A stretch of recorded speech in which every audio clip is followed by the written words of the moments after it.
আসসালামু আলাইকুম রহমতুল্লাহি ওয়া বারাকাতু। সবাইকে প্রশ্ন উত্তর পর্বে স্বাগতম। একজন নাস্তিক ভাই আমাদের কাছ থেকে জানতে চেয়েছেন, ইরানে বোরকা না পরলে গুলি করা হয়, বাংলাদেশে বোরকা হিজাব ম্যান্ডেটরি করার চেষ্টা চলছে, বাজারে মেয়েদের জিনিস বিক্রি নিষেধ করার কথা বলা হচ্ছে। এই বিষয়ে মুমিন ভাই কি বলবেন? দেখুন ভাই, আপনার প্রশ্নটি আমাদের কাছে গুরুত্বপূর্ণ মনে হয়েছে, তাই আমরা চেষ্টা করছি আপনার প্রশ্নটির জবাব দেওয়ার। আপনি প্রথমেই যে বিষয়টি বলেছেন সেটি হচ্ছে, ইরানে কোনো ব্যক্তি বা কোনো নারী যদি বোরখা পরিধান না করে তাহলে তাকে গুলি করে হত্যা করা হয়। দেখুন ভাই, এই বিষয়টি সম্পর্কে আমরা অবগত নই। এই ধরনের কোনো সংবাদ বা নিউজ আমাদের কাছে এসে পৌঁছায়নি যে ইরানে বোরকা বা হিজাব পরিধান না করলে তাকে গুলি করে হত্যা করা হয়। এছাড়া আপনি যে কথাটি বললেন যে ইরানে বোরকা না পরলে গুলি করে হত্যা করা হয়, ইসলামে এমন কোনো কথা বলা হয়নি যে কোনো নারী যদি বোরকা পরিধান না করে তাহলে তাকে শাস্তিস্বরূপ গুলি করে হত্যা করতে হবে কিংবা তাকে মৃত্যুদণ্ড দিতে হবে। কেননা কোনো নারী বোরকা পরিধান না করেও সে পর্দা রক্ষা করতে পারে, সেটি হিজাবের মাধ্যমে হতে পারে। আবার ইসলামে পর্দার বিষয়ে যে দুইটি উল্লেখযোগ্য মত রয়েছে, সেই মতগুলোর মধ্যে একটি মত হচ্ছে, কেউ হিজাব দিয়ে মুখমণ্ডল না ঢেকেও সে সম্পূর্ণ পর্দা করতে পারে।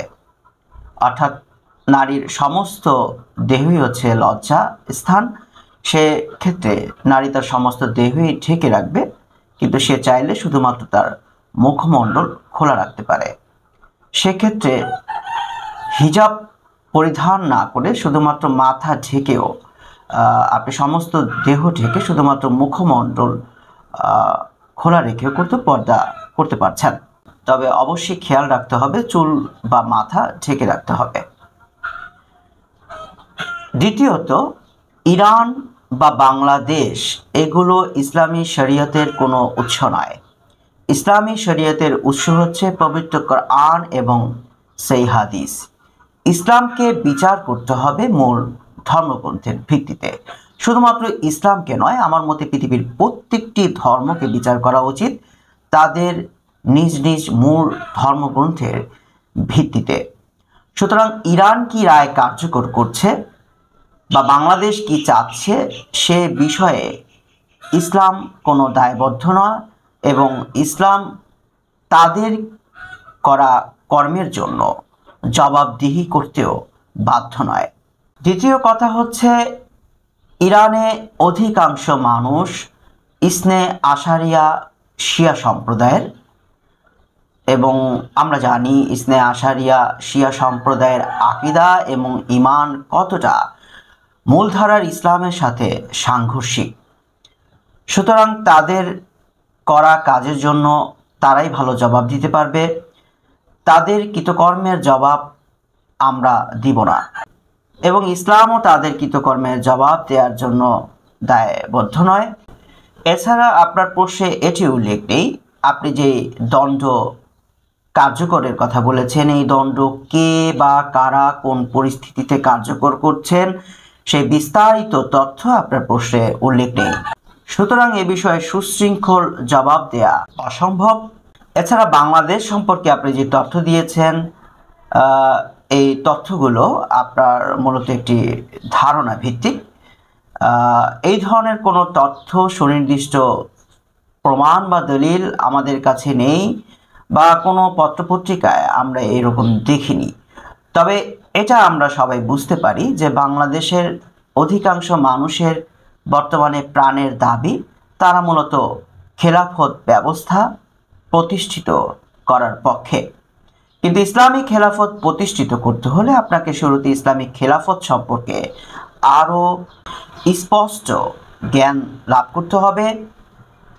কেননা বাংলাদেশের অধিকাংশ মানুষ ইসলামিক খেলাফত ব্যবস্থার পক্ষে হলেও তারা ইসলামিক খেলাফত ব্যবস্থার মৌলিক নীতি সম্পর্কে অবগত নয়। এখনও এই দেশের অধিকাংশ মানুষ মূলধারার ইসলামের থেকে দূরে সরে রয়েছে এবং তারা বিকৃত ইসলামের চর্চা করছে। সুতরাং আমার মতে ইসলামী খেলাফত ব্যবস্থা বর্তমানে চালু করতে গেলে কতিপয় ধর্ম ব্যবসায়ী তাদের রাজনৈতিক ফায়দা হাসিল করবে, তারা ক্ষমতা দখল করবে। এতে প্রকৃত ইসলামী খেলাফত ব্যবস্থা কখনোই প্রতিষ্ঠিত হবে না। আমার মতে শুরুতে এদেশের মানুষের মধ্যকার শিরক এবং বিদআত দূর করা উচিত এবং পরবর্তীতে যখন মানুষের মধ্যে শিরক এবং বিদআত দূরীভূত হবে তখনই একমাত্র প্রকৃত মূলধারার ইসলামিক খেলাফত প্রতিষ্ঠিত হতে পারে এবং তখন অবশ্যই কোরআন এবং সহিহ হাদিসের রায় অনুযায়ী খলিফা বিভিন্ন অপরাধমূলক কর্মকাণ্ডের দণ্ড দিবেন। সেক্ষেত্রে অবশ্যই তিনি, যেহেতু ইসলামের একজন নারীর জন্য পর্দা করা ফরজ, অবশ্যই তিনি পর্দা করা বাধ্যতামূলক করবেন এবং বোরকা পরিধান করা এটি পর্দা করার একটি উপায় মাত্র, কিন্তু বোরকা পরিধান করা ইসলামে ফরজ নয়। বোরকা পরিধান না করেও অন্যান্য কাপড় দিয়েও আপনি শরীর ঢেকে রেখে পর্দা করতে পারবেন।